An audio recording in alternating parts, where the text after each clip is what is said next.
अपने आदमियों को वो ठेका मिले। और वही कहानी जो शुरू हो गई फिर से कि हमारे आदमी को ठेका मिलना चाहिए, और उसमें कुछ पर्सनल बंदों को वो बेनिफिट पहुंचाने के लिए अलाइनमेंट चेंजेस की बात चल रही थी।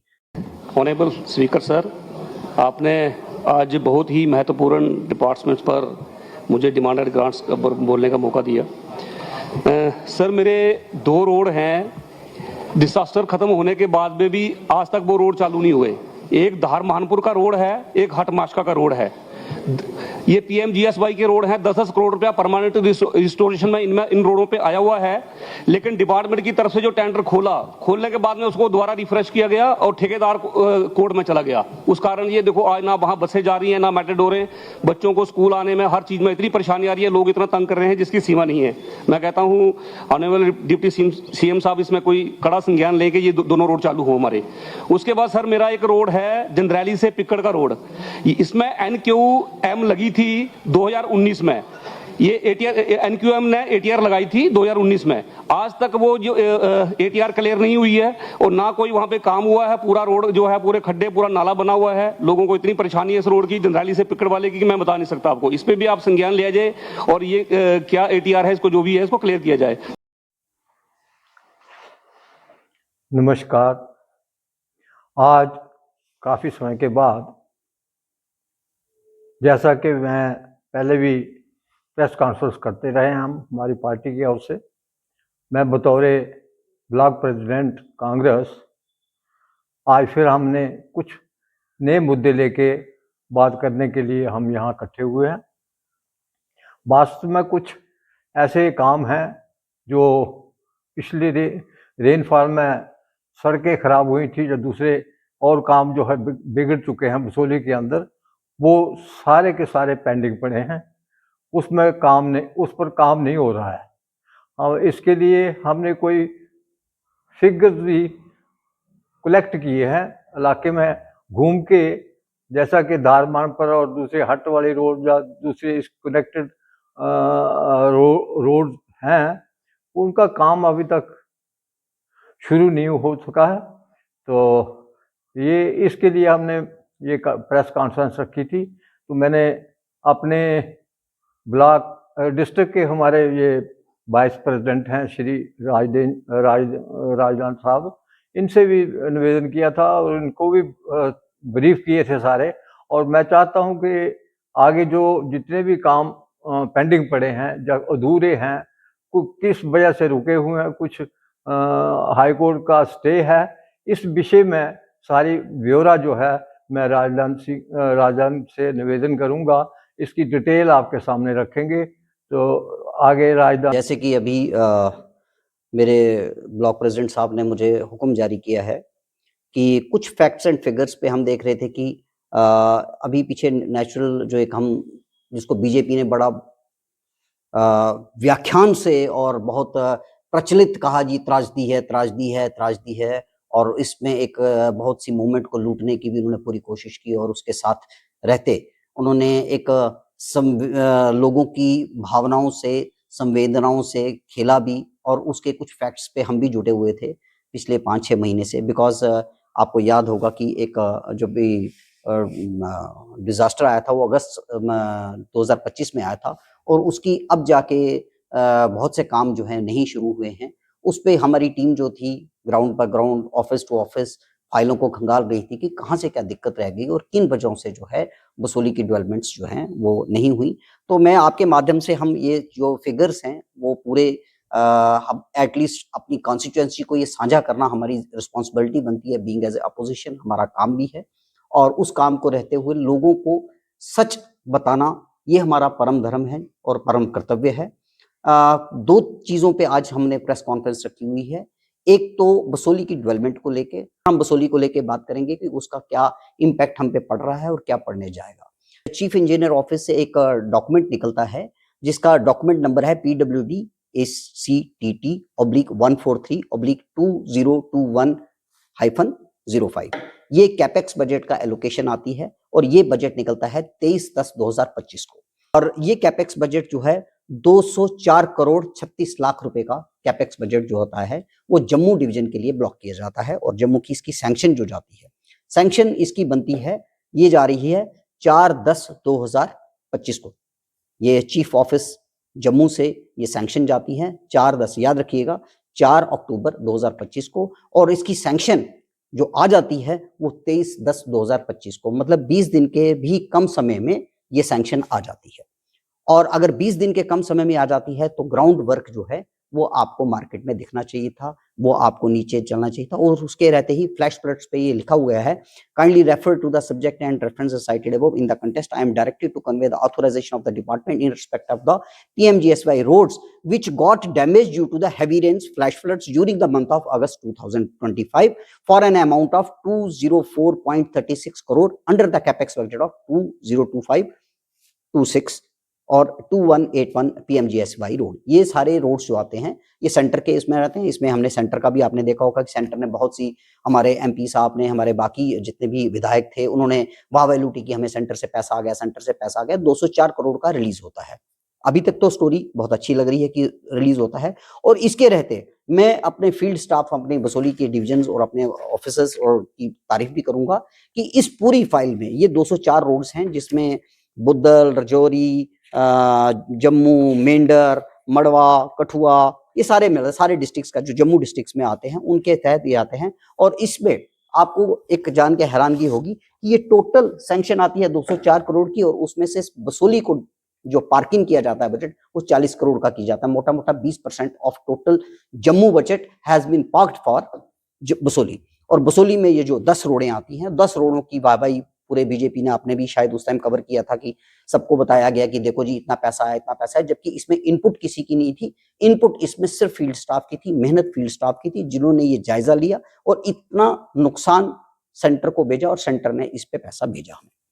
कैपेक्स बजट आया, उसमें 2 चीजों को आता है, और 2 रोड जो थी जिसमें 10-10 करोड़ रुपया 2 रोडों पे मेंशन होता है। एक आता है सीरियल नंबर 53 है, ये आपके हम डॉक्यूमेंट आपको भी मुहैया है। ये 53 नंबर सीरियल नंबर पे एक रोड आती है धारमानपुर रोड, जिसकी बहुचर्चित रोड है, और अभी हमारे विधायक जी ने कैबिनेट में भी इसका सवाल उठाया। तो ये चीज हमने भी उसमें सोचना जरूरी समझा कि अगर विधायक जी इतनी मेहनत कर रहे हैं और इतना उन्होंने वर्कआउट किया हुआ है, जिसमें पता लगता है कि भाई उन्होंने ये मसला अब कैबिनेट में उठाना की नौबत पड़ गई है कि आखिरकार इसमें कारण है क्या, कि क्यों नहीं ये रोड बन रही है। और एक रोड आती है 66 नंबर सीरियल नंबर है, जिसमें लिखा जाता है शारा अपर टू माशका। ये 10 करोड़ 70 लाख रुपया इस पे मेंशन हो जाता है, जिसमें अभी आपने देखा होगा कि हाल ही दिनों में कल की बात बताता हूँ, कल भी ADC साहब से आप कंफर्म कर लीजिए, कल भी एक डेलीगेशन ADC साहब से मिला है शारा रोड के लोगों को, जो कि पिछले 1 साल से ना वहां पे कोई बस जा रही है, ना वहां पे कोई रोड है। वो क्यों नहीं है रोड, इसका कारण जानना भी वो था, क्योंकि आपने भी कई बार कवर किया हुआ है, मैंने उसमें उस रोड को बनाने में कई बार एजिटेशन कर लिया, हमारी पार्टी के वर्कर्स ने उस पर एजिटेशन किया, और कहीं ना कहीं जाके R&B डिपार्टमेंट ने उसको थोड़ा सा रेस्टोरेशन किया। अब ये 2 रोडें, एक आती है 10 करोड़ 70 लाख और एक आती है 9 करोड़ 89 लाख, मतलब मोटा मोटा ये 10 करोड़ और ये 11 करोड़ 21 करोड़ रुपया सिर्फ इन 2 रोडों पे इन्वेस्टमेंट किया जाता है, ये पार्किंग होता है। अब जब ये हो गया और इसका एक टेंडर लगता है, ये टेंडर लगता है 1/12/2025 को। मैं डेट्स इसलिए आपको वेरीफाई कर रहा हूं कि कितना शॉर्ट पीरियड में ये सारा काम हुआ, और आज हम मार्च 2026 की तरफ अप्रोच कर रहे हैं, लेकिन अभी तक काम ग्राउंड में शुरू नहीं हुआ। ये 1 मार्च को ये फ्लोट होता है टेंडर, ई टेंडरिंग होती है, और उसमें इनवाइट किया जाता है दोज हु कैन अप्लाई, जो उसके एलिजिबल ठेकेदार थे उन्होंने अप्लाई किया, उनको मिल जाता है। और बाद में 30 तारीख को चीफ ऑफिस से एक अचानक से एक मेल जाता है, और वो टेंडर जो होता है, टेंडर खुलने की 2 तरीके होते हैं। ये आपके माध्यम से मैं बताना जरूरी समझूंगा आपके दर्शकों को कि जब भी कोई टेंडर खुलता है वो 2 तरीके से खुलता है। पहला एक टेक्निकल टेंडर खुलता है और एक बिड टेंडर खुलता है। टेक्निकल टेंडर में जो भी ऑफिशियल हैं, गवर्नमेंट ऑफिशियल्स हैं, उनके पास ये जानने की प्रक्रिया आ जाती है कि किसने किस बिड पे ये ठेका उठाया है। और टेक्निकल टेंडर में ये पता लग जाता है कि कौन टेक्निकली स्ट्रांग है, किसने फॉर्मेलिटीज जो गवर्नमेंट ने मांगी थी उनको पूरा किया है, और उसमें कितनों की रिजेक्शन होगी, कितनों की एक्सेप्ट होगी। फिर उसके बाद बिड टेंडर उठाया जाता है कि किसका कितना कम रेट था। टेक्निकल टेंडर को जैसे देखा जाता है तो टेक्निकल टेंडर में उसको एक्सटेंशन दे दी जाती है। जब एक्सटेंशन दी जाती है तो ये एक्सटेंशन आती है चीफ ऑफिस से। ये वही चीफ हैं इस टाइम बने हुए मौजूदा स्थिति में, जो यहाँ पे कभी एक्शन थे 1 साल 1.5 साल पहले, फिर बाद में एससी बने और फिर बाद में चीफ बने। अब वो जिस टाइम पता लगता है कि ये टेंडर जो है वो टेंडर एक फलां पार्टी को, एक फलां ठेकेदार को जा रहा है, मुझे उससे कोई लेना देना नहीं, जो एलिजिबल था उसको जा रहा है, तो वहां से एक मेल जारी होती है कि ये टेंडर एक्सटेंड कर दिया जाएगा और उनका टेक्निकल बिड जो है वो होल्ड पे डाल देती है। रिजेक्ट तो कर नहीं सकते थे, होल्ड पे डाल जाती है और वही ठेकेदार उठता है और हाई कोर्ट में अप्रोच करता है, हाई कोर्ट से उसको स्टे मिल जाता है। ये है स्टे ऑर्डर नंबर है रिट पिटीशन 35/2026। ये रिट पिटीशन लग जाती है और इसमें हाई कोर्ट जो है, हमारे ऑनरेबल जज जो हैं संजय परिहार जी, इस पे स्टे ऑर्डर कर देते हैं कि उस टेक्निकल बिड को आप फोरगो नहीं कर सकते, आगे नहीं बढ़ा सकते। अब अभी तक तो स्टोरी आई जो कागजों में थी, अब ये कान आपके माध्यम से जानना मैं चाहूंगा कि इनमें जो लिप्त आदमी है उनका पर्दाफाश करना अब ये आपका भी दायित्व है और ये पब्लिक को जानना भी जरूरी है कि टेक्निकल बिड जब देखी गई तो चीफ को किसने मजबूर किया कि वो टेक्निकल बिड देखे, पहला सवाल। दूसरा सवाल, जब क्या उस टेक्निकल चीजों को, अलाइनमेंट को चेंज करने का प्रेशर चीफ पे किसी ने डाला? क्योंकि ये जब खुलना था, इसका मतलब है कि यहां बात चल रही थी कि अपने आदमियों को वो ठेका मिले और वही कहानी जो शुरू हो गई फिर से कि हमारे आदमी को ठेका मिलना चाहिए और उसमें कुछ पर्सनल बंदों को वो बेनिफिट पहुंचाने के लिए अलाइनमेंट चेंजेस की बात चल रही थी। जबकि चीफ ऑफिस से एक फोन आता है कि इसकी अलाइनमेंट चेंज की जाए, जबकि टेक्निकली ये पॉसिबल नहीं है। अब आप टेक्निकली पूछेंगे क्यों नहीं पॉसिबल है? क्योंकि ये सॉफ्टवेयर हमारी मोदी सरकार ने बनाया। इस सॉफ्टवेयर में एक सबसे बड़ी टेक्निकल चीज है कि इसमें दो सॉफ्टवेयर हैं, एक जियो सड़क है और एक गति शक्ति जो है, वो दो सॉफ्टवेयर हैं। अब जियो सड़क जो है वो टेक्निकल चीज वही उठाता है जो सैटेलाइट उसको सजाती है। तो ये बताइए कि जिसने ये प्रेशर किया इसकी अलाइनमेंट चेंज करने के लिए, तो क्या उसको ये पता नहीं था कि भाई ये टेक्निकली पॉसिबल नहीं हो सकता? किसी भी रोड की 19 से 20 अलाइनमेंट चेंज हो सकती है लेकिन उसको 100% चेंज नहीं किया जा सकता।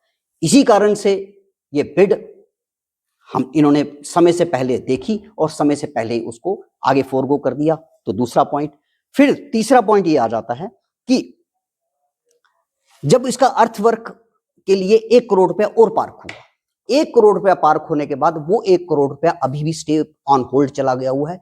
किस कारण से गया है? ये अर्थवर्क का पैसा था, ये अलग से था। ये 1 करोड़ रुपया आपदा में मिला था जो कि सीएम बजट से आया था, तो वो अभी तक नहीं लगा।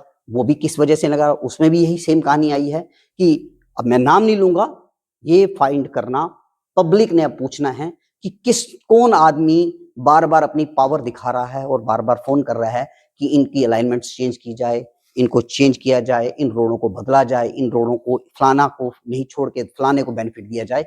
ये चीजें, ये सवाल आज जो हैं वो आपके माध्यम से करूंगा। और आज आपने देखा होगा विधायक जी ने ये मसला जो उठाया था, कैबिनेट में उठाया कि मेरे 2 रोड्स पे स्टे है और ऐसा है, तो फिर ये आई वॉश क्यों?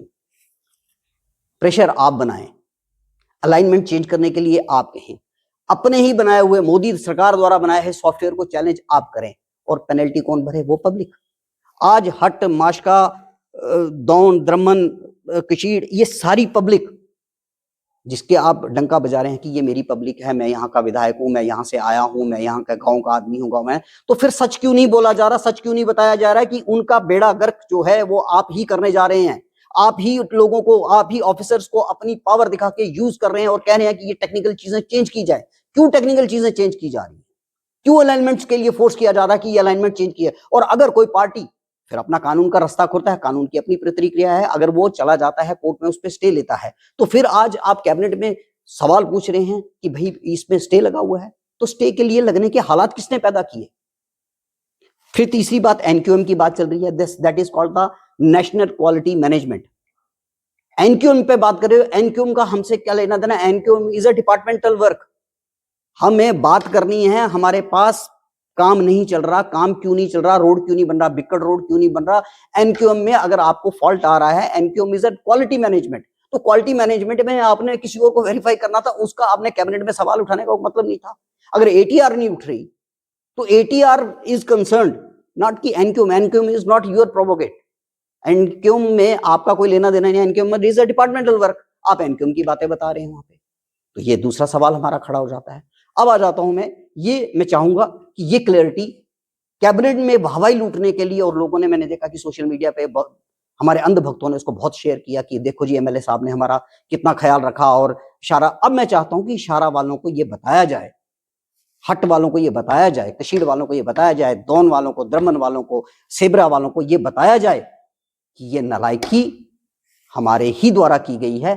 हमने अपने आदमियों को कहा, अपने आदमियों को बेनिफिट पहुंचाने के लिए हमने उसकी अनाइनमेंट चेंज करने के लिए ये समय से पहले बिड खुलवाई। हमें पता लगा कि भाई ये हमारा ठेकेदार, हमें जिसको हमने बेनिफिट देना है वो नहीं है, तो इसलिए इस पे स्टे हो गया। अब ये मैं इस पब्लिक और आपकी हमारी अपनी जनता, बसोली जनता पे मैं सवाल छोड़ता हूं कि कसूरवार किसको ठहराना है? उस ठेकेदार को कसूरवार ठहराना है, उस ऑफिसर को, चीफ ऑफिस को, या जिसने इनको फोर्स किया कि ये अलाइनमेंट को चेंज किया जाए? इतना सवाल यहाँ पे